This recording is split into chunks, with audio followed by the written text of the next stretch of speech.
വയനാട് മേപ്പാടിയിലെ ജനവാസ മേഖലകളിൽ പുലിയും കരടിയും ഇറങ്ങി. റിപ്പൺ വാളത്തൂരിലെ റിസോർട്ടിന് സമീപത്ത് 2 പുലികളെത്തി. നെല്ലിമുണ്ട അമ്പലക്കുന്ന് പ്രദേശത്ത് കരടിയും കുട്ടിയും എത്തി. വനംവകുപ്പ് ഉദ്യോഗസ്ഥർ സ്ഥലത്ത് പരിശോധന നടത്തുകയാണ്. സുർജിത്ത് അയ്യപ്പത്തെ വിവരങ്ങളുമായി ചേരുന്നു. ഇപ്പോൾ ഇതൊക്കെ ഒരു സാധാരണ സംഭവമായി മാറുകയാണല്ലോ സുർജിത്തെ.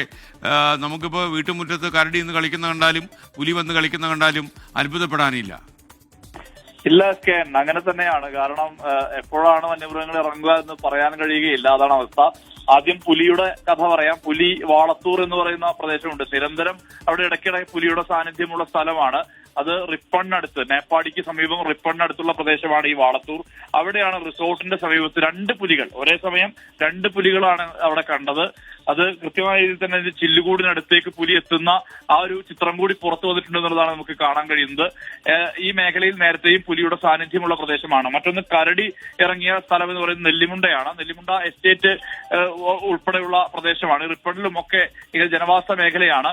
നെല്ലിമുണ്ട അമ്പലക്കുന്ന് എന്ന് പറയുന്ന പ്രദേശമുണ്ട്. അതിന് മുകളിലായാണ് ഇപ്പോൾ കരടിയുടെയും കുട്ടിയുടെയും സാന്നിധ്യം കൂടി ശ്രദ്ധയിൽപ്പെട്ടിട്ടുള്ളത്. നാട്ടുകാർ തന്നെ പകർത്തിയ ദൃശ്യമാണ് പുറത്ത് വന്നിട്ടുള്ളത്. ആ ദൃശ്യത്തിൽ കൃത്യമായ രീതിയിൽ തന്നെ ഈ ഒരു കരടിയും കുട്ടിയും ചലിക്കുന്ന ദൃശ്യങ്ങളാണ് പുറത്തു വന്നിട്ടുള്ളത്.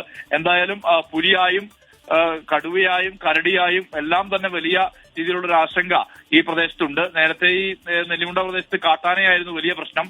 ഇതിനിടയിലാണ് ഇപ്പോൾ കരടിയുടെ സാന്നിധ്യം കൂടി ഉണ്ടായിരിക്കുന്നത്. SK, എന്തായാലും ജനങ്ങൾക്ക് ഭീതി ഉണ്ടാക്കുന്ന സാഹചര്യം അവിടെ നിലനിൽക്കുന്നു എന്നാണ് നമ്മൾ മനസ്സിലാക്കുന്നത്. ലോകത്തെവിടെയായാലും ഏത് സമയത്തും 24 വാർത്തകളും ഓഗ്മെന്റഡ് റിയാലിറ്റി പാക്കേജുകളും എക്സ്പ്ലെയിനറുകളും വിശദമായി കാണാൻ ഞങ്ങളുടെ യൂട്യൂബ് ചാനൽ നിങ്ങൾക്ക് സബ്സ്ക്രൈബ് ചെയ്യാം.